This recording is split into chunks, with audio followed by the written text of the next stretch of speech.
오늘 우리에게 주시는 하나님의 말씀은 구약성경 열왕기 하 11장 10절에서 12절의 말씀입니다.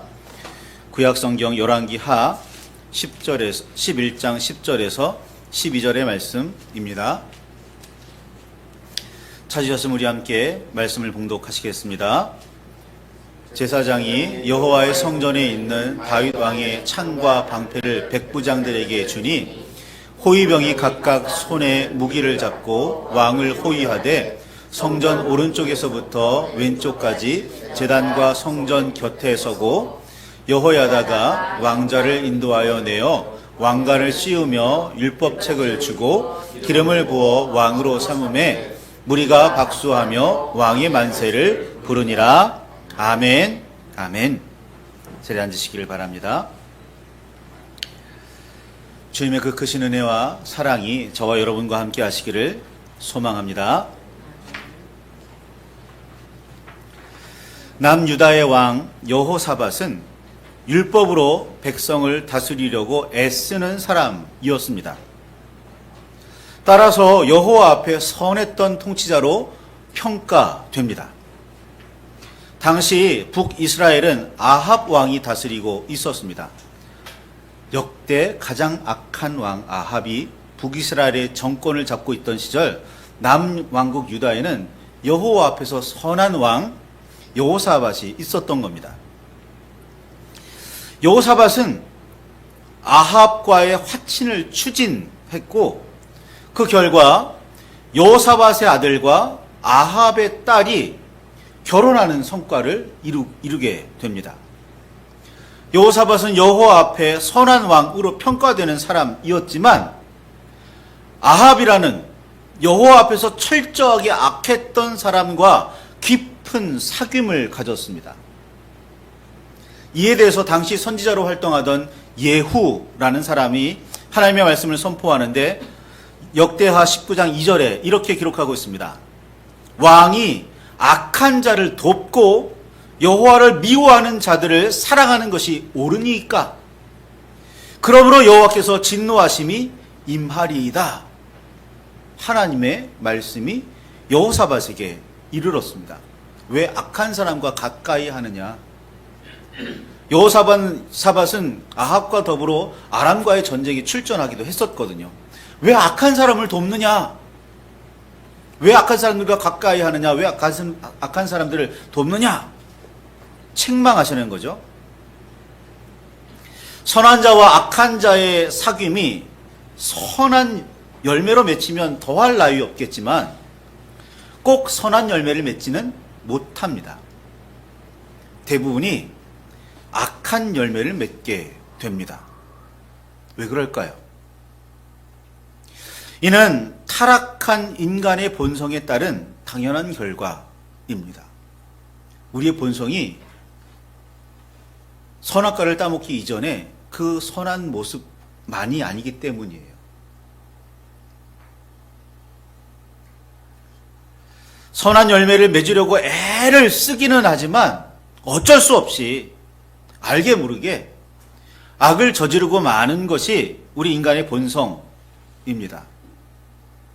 그래서 선과 악의 결합은 종종 악으로 결실되고 맙니다. 그래서 선한 사람은 악한 사람과의 사귐을 경계하고 또 경계해야 합니다.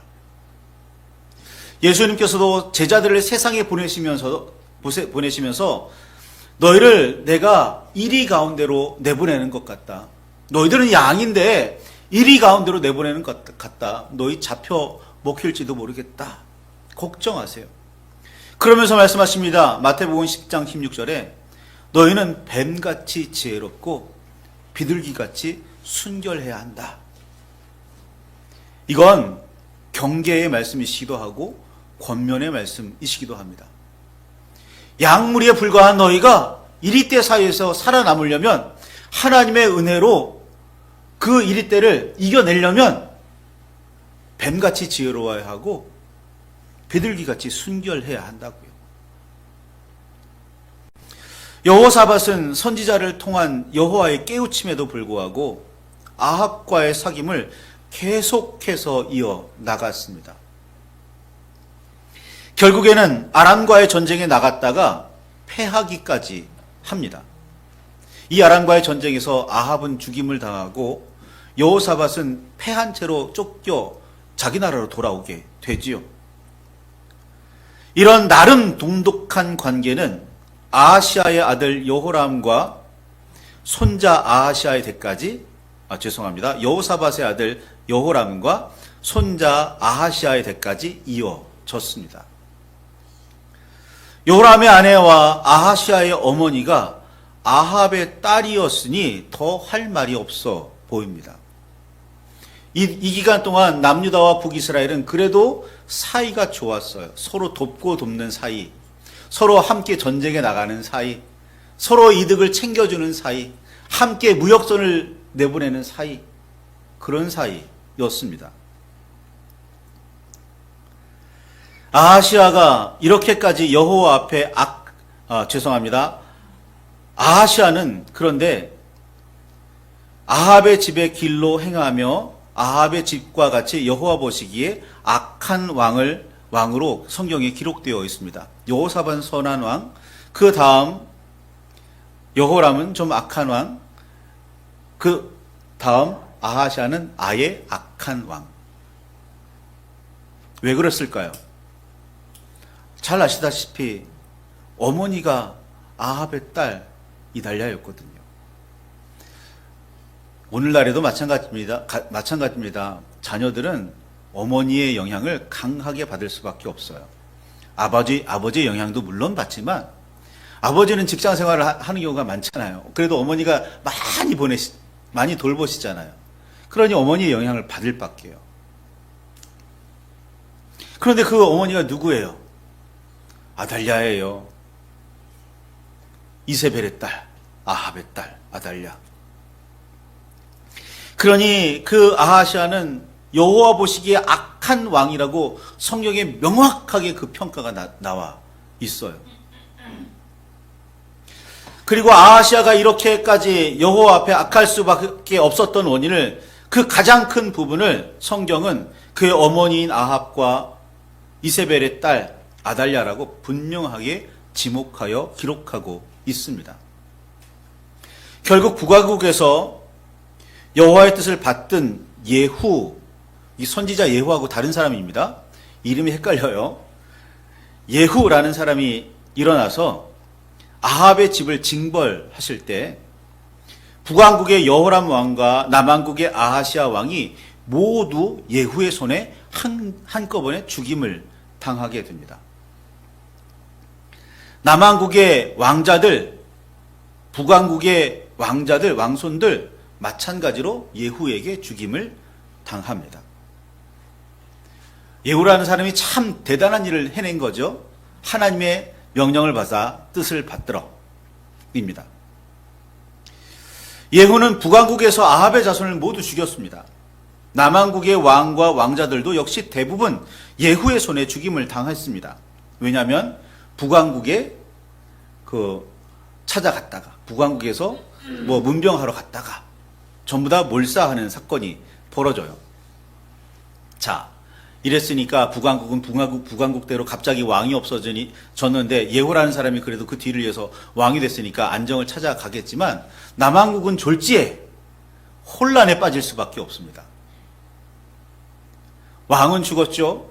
왕의 자손들도 대부분 북왕국에서 죽었죠. 남아있는 사람 몇 있겠지만 혼란을 어찌할 수가 없어요. 그 사이에 남왕국에 시집 와서 왕자비였다가 왕비를 거쳐서 태후의 자리에 앉아있던 아합과 이세벨의 딸 아달랴가, 그래도 아들이 왕이었잖아요. 왕이던 아들이 죽었다는 소식을 듣고서는 자기가 일어납니다. 아달랴가 일어나요. 그래서 왕의 자손들을 전부 다 죽여버립니다. 자기 남편의 자손들, 심지어 자기 아들들, 그러니까 자기 손자들이죠. 몽땅 다 죽여버려요. 그리고 아달랴가 정권을 차지해 버립니다. 아달랴가 죽인 사람들 중에는 자기 남편의 혹은 자기 아들의 첩들이나 다른 후궁들이 낳은 아들들도 있었을 테니까 일종의 정치적인 숙청이라고 볼 수도 있을 것 같아요. 그렇게 권력을 잡은 아달랴는 이후 약 6년 동안 남유다를 통치했습니다. 이스라엘 역사상 유일한 여왕입니다. 그런데 아달랴가 하나님의 뜻대로 유다를 통치했을 리는 없고, 그렇죠? 바알과 아세라를 섬기는 나라로 만들어 버렸죠. 유다를 말입니다. 다행히 아하시아의 아들 중 요아스 왕자가 아하시아의 누이 여호사밧이라고도 기록되는 그 여호세바의 도움으로 목숨을 건집니다. 목숨을 유지해요. 그리고 여호세바의 남편은 성경에 여호와의 제사장 여호야다였다라고 그렇게 기록하고 있습니다. 상당히 복잡하죠. 이제부터 본론입니다. 자, 요아스 왕자가 그 혼란한 와중에 아달랴가 그 나라의 모든 왕자들, 모든 왕손들을 전부 다 죽이는 와중에 요아스가 겨우겨우 살아나요. 누구의 도움으로? 여호세바라는 사람의 도움으로. 그런데 그 여호세바의 남편은 제사장 여호야다인 겁니다. 그리고 살아난, 목숨을 부지한 이 사람이 아달랴가 통치하던 6년 동안 어디서 기거해야 했잖아요. 살아야 했잖아요. 어디서 살려면 요아스 왕자가 예루살렘 성전에서 숨어 지내게 됩니다. 성전에서 6년간을 살아요. 누구의 보호를 받으며? 제사장 여호야다의 보호를 받으며 말입니다. 아달랴 여왕 통치 제6년에 제사장 여호야다는 용기를 내서 제사장들의 힘을 모아서 요아스를 왕위에 앉힙니다. 아달랴를 몰아내요. 드디어 몰아냅니다. 성경은 요아스가 왕위에 오르던 때의 나이를 7살이라고 기록하고 있습니다. 그러니까 아달랴가 막 그 왕손들을 죽이려고 했을 때 겨우 살아났을 때 요아스의 나이는 1살, 태어나자마자인 거예요. 그 어린 아기가 6년 동안 성전에서 보살핌을 받다가 제사장 여호야다의 역할, 도움으로 이제 드디어 왕위에 앉게 되는 거예요. 그런데 생각해 보세요. 7살짜리 왕이 무슨 통치를 하겠습니까? 그렇죠? 당연히 제사장 여호야다의 입김이 강력할 수밖에 없습니다. 제사장 여호야다는 요아스 왕을 내세워서 나라를 새롭게 하려고 애썼습니다.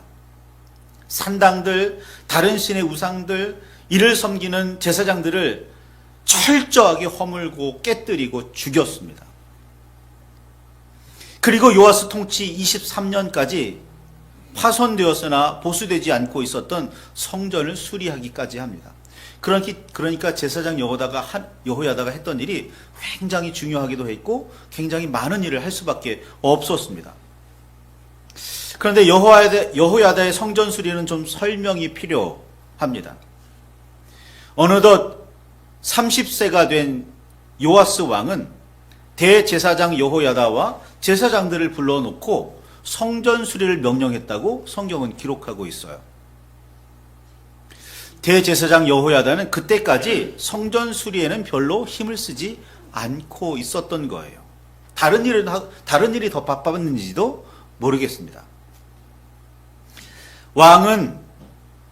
요아스 왕은 이미 오래전부터 성전에 드려지는 모든 은금을 제사장들에게 맡겼어요. 그리고서 말하기를, 야, 이거 가지고 성전이 좀 허물고 뭐 문제가 있는 것들 너희가 알아서 수리해 라고 이미 오래전에 요아스 왕이 명령을 했단 말이에요. 그런데 요아스 왕의 명령이 실행되지를 않고 있었어요.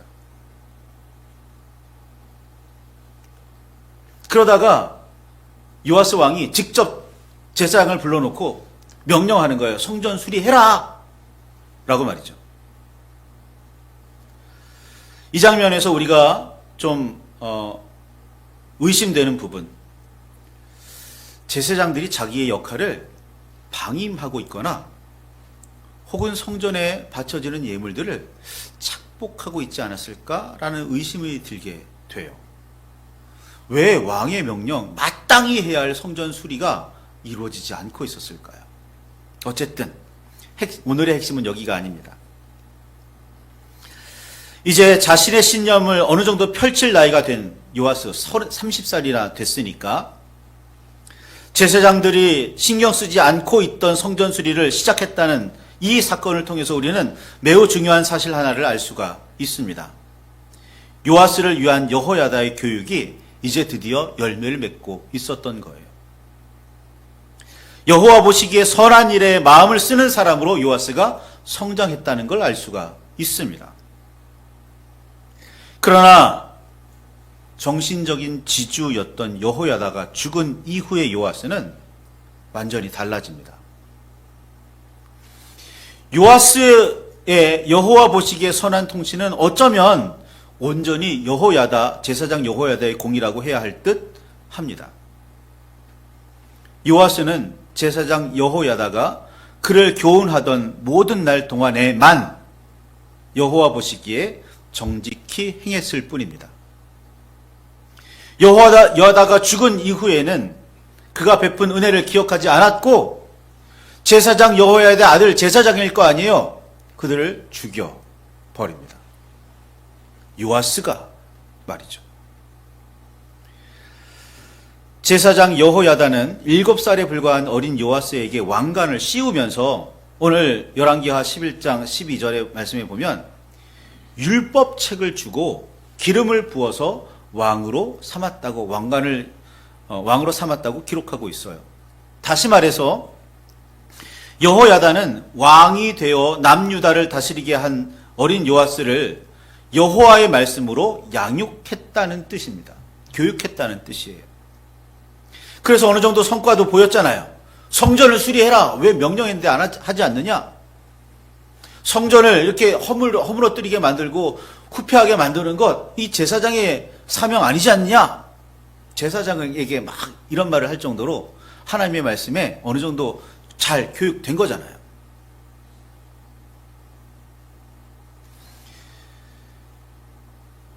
그런데 요아스의 이런 선함은 제사장 여호야다가 죽자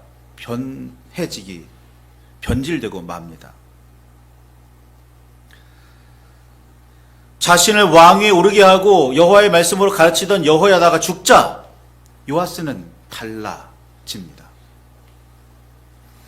요아스의 이런 변화의 원인을 특별히 역대하 24장 17절과 18절에는 이렇게 기록하고 있습니다.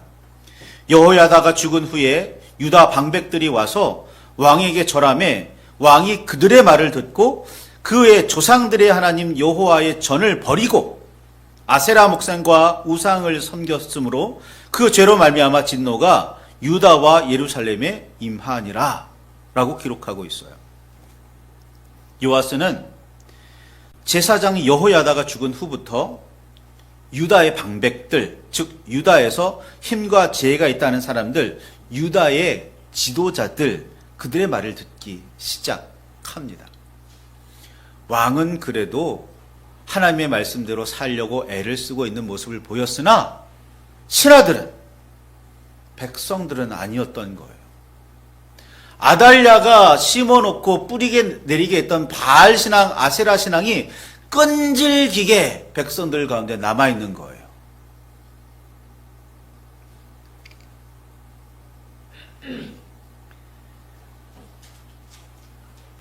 그리고 제사장 여호야다가 죽자 요아스는 더 이상 제사장들의 말에 귀를 기울이지 않습니다. 이제 백성들의 말에 귀를 기울이기 시작하는 거예요. 하나님의 음성에 귀를 기울여야 하는데 그 귀가 하나님을 향하고 있지를 않습니다. 우리가 어떤 사람들과 함께 있고 어떤 사람들과 사귀고 어떤 사람의 말을 듣고 있는지 이것은 우리의 삶에 있어서 매우 중요합니다. 속담에도 있죠. 친구 따라 강남을 갑니다. 옛 말에 검은 것을 가까이 하면 검어지고 붉은 것을 가까이 하면 붉어진다고 했습니다. 따라서 우리가 무엇을 가까이 하고 누구의 말을 듣고 누구와 함께하고 있는지는 생각보다 중요한 거예요. 제가 요즘에 레미제라블이라는 책을 읽고 있는데 그 책에 이런 표현이 있더라고요. 진주는 진흙 속에 들어가도 진주다. 변하지 않는다는 거잖아요. 근데 우리는 진흙 같은 세상 속을 살며 진주로서의 그 순수함을, 그 빛을 지키고 있는지 의문이 들 때가 상당히 많습니다. 하나님의 말씀은 항상 그리고 끝까지 가까이 해야 합니다. 그렇지 않으면 우리의 타락한 본성은 자연스럽게 점점 하나님을 멀리하게 되고 결국에는 악과 친해지고 맙니다. 그래서 하나님의 말씀을 우리의 마음에 새기는 일은 우리가 생각하는 것보다 더욱 중요합니다. 하나님 그 말씀을 우리 마음에 새기라고 하셨어요. 성경을 보면 애초에는 옷술에 새겨라. 그래서 네가 이렇게 뭐 밥 먹을 때든지 이렇게 뭐 무슨 동작을 할 때든지 늘 이렇게 볼 수 있게 옷술에 새기라고 했는데 그 다음 단계에 이르면 머리에, 이마에 새기라고 말씀하세요. 이마에 새기면 어떻게 해요?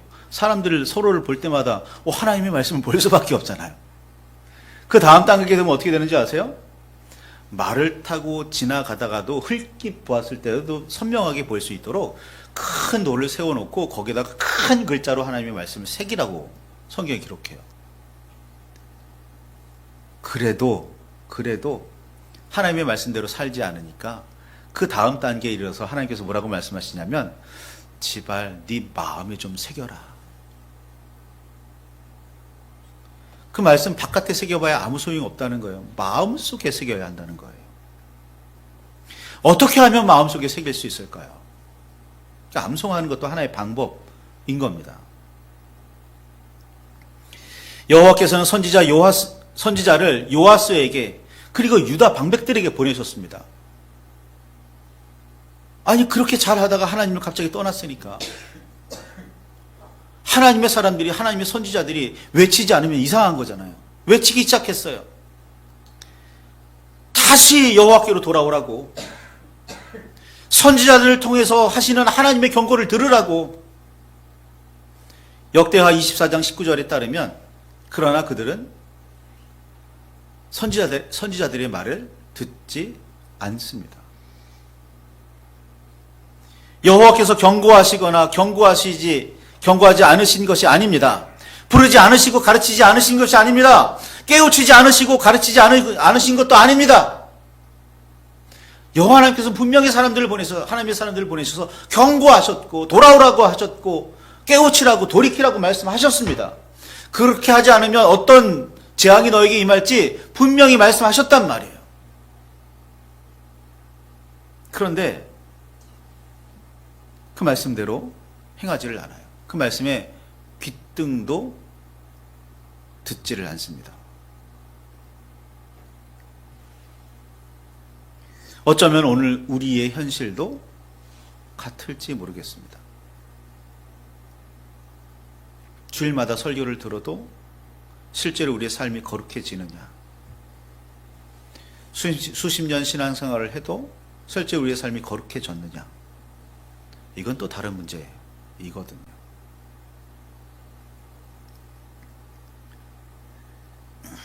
교회에서는 교회력이라는 달력을 씁니다. 들어보셨습니까? 교회력? 우리 오늘 요즘에 사순절 기간이잖아요. 사순절 혹은 성령 강림절 이런 절기들, 성탄절도 마찬가지고 대강절도 마찬가지고 강림절도 마찬가지고 이런 절기들 전부 다 교회력에 포함되어 교회력에 따른 그런 절기들입니다. 예수님의 고난과 십자가를 중심으로 예수님의 생애와 죽음 그리고 부활을 통한 주님의 가르침을 되새기기 위해서 사용되는 달력, 그게 교회력입니다. 그러나 머리로만 알고 있으면 소용없습니다. 이 교회력은 결국 1년에 한 번 예수님의 생애를 그대로 묵상하는 하게 하려는 그런 의도로 만들어진 달력이거든요. 그런데 예수님의 삶을, 그 말씀을 묵상하지 않으면 무슨 의미가 있겠어요? 교회력 지키는 게 무슨 가치가 있겠습니까? 그리고 그 말씀이 마음에 새겨져서 우리 주님을 진짜 따라가지 않으면 무슨 의미가 있겠어요? 가슴에 새겨두고 늘 묵상하지 않으면 선지자들을 통해서 아무리 경고하셔도 귓등으로 듣지 않게 됩니다. 주님의 경고와 부르심은 그저 늘 듣는, 그래서 듣기 싫은, 나아가 대수롭지 않은 잔소리로 들릴 뿐입니다. 그래서 믿음의 성장도 의의 열매도 기대할 수 없습니다. 주님의 말씀을 가슴에 새긴 사람과 그렇지 않은 사람은 분명한 차이가 있습니다. 주님의 말씀을 늘 묵상하며 지켜 행하려고 애쓰는 사람과 그렇지 않은 사람은 분명히 다릅니다. 말씀을 기억하지 못하는데 지켜 행하려고는 하겠습니까? 말씀을 마음에 새기는 일에 힘을 다하시기 바랍니다. 요아스 나름 새기기는 했지만, 그래서 하나님께서 기뻐하실 만한 정책을 펼칠만 하기는 했지만, 주변에 하나님을 섬기는 사람이 없는 한, 하나님의 말씀으로 투철한 사람이 없는 한 요아스 믿음을 지켜내지 못했습니다. 우리도 마찬가지일 수 있어요. 말씀을 붙들고 깊이 묵상하시기 바랍니다. 남에게 배운 말씀은 별 의미가 없습니다. 마지막으로 성경에 이런 표현들이 있어요. 모세와 이스라엘 백성이 이야기를 하거나 혹은 어떤 선지자와 그 시대의 백성들이 이야기할 때 그런 표현들이 등장합니다. 당신의 하나님께 좀 구해 주십시오. 당신의 하나님께 당신이 좀 구하셔서 우리를 좀 불쌍히 여기게, 하나님께서 우리에게 은혜를 베푸시게 좀 해주십시오. 당신의 하나님이라는 표현을 써요. 누가 그런 표현을 쓰냐면 이스라엘 사람들이 씁니다. 유다 사람들이 써요. 나의 하나님이 아니라 당신의 하나님이라는 거예요.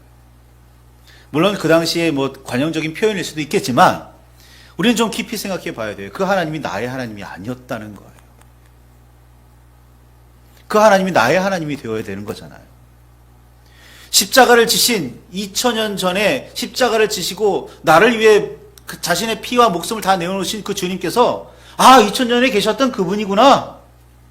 역사상에 수많은 사람들이 믿어왔던 그분이구나. 위대한 사람이네. 좋은 가르침을 베풀었네. 이것 가지고는 안 된다는 겁니다. 그 주님은 나의 주님이어야 해요. 그래서 늘 내 가슴 속에, 내 영혼 속에 분명히 살아 계셔야 합니다. 그럴 때 우리의 삶이 변화되는 거예요.